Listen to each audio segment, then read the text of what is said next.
2022 seems to be the year of WWE changing names. And not always for the best, mind you. I'm Chris Wolvie, the wrestling vlog who always tells it like it is.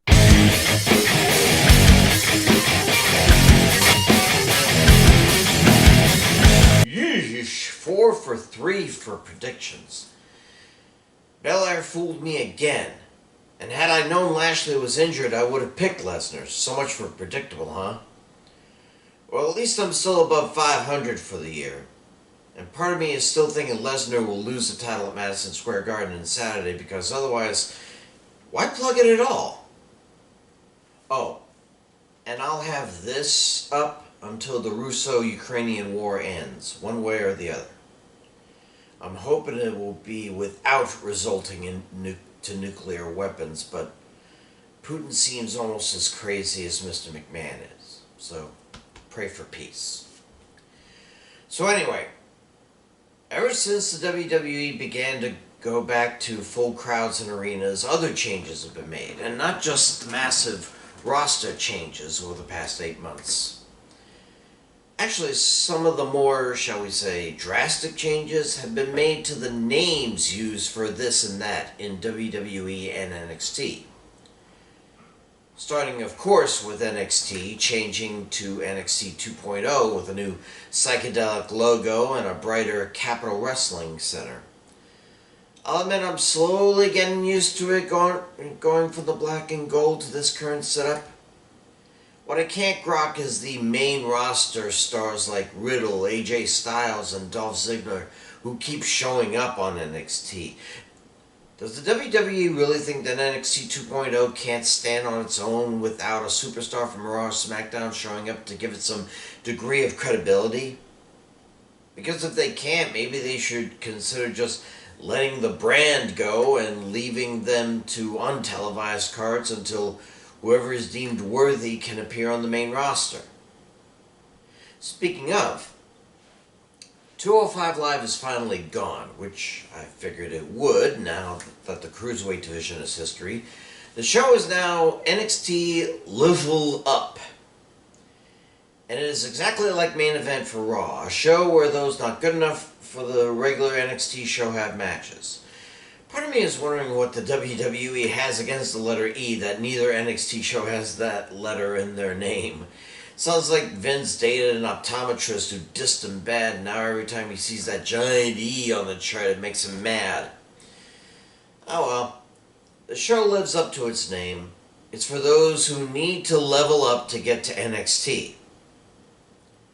Of course, one of the major name changes is to the supercards shown on Peacock and the WWE Network, and in this case it makes excellent sense. I mean, with streaming services and video on demand being commonplace, who in the world watches pay-per-views anymore? So the WWE calling them premium live events is very accurate.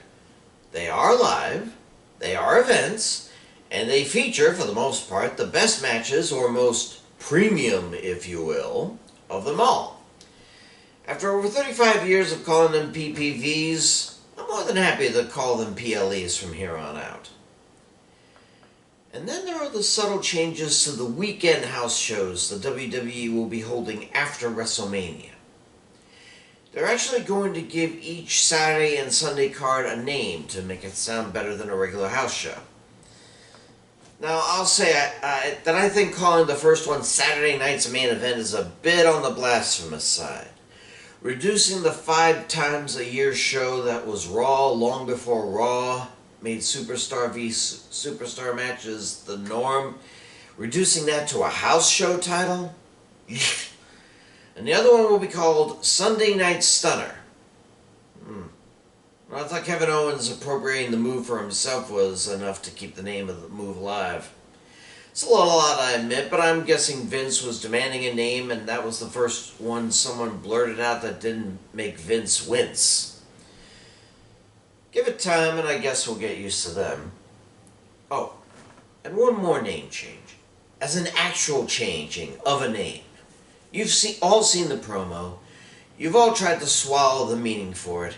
But it's still going to take a long time to get used to calling Walter Gunther.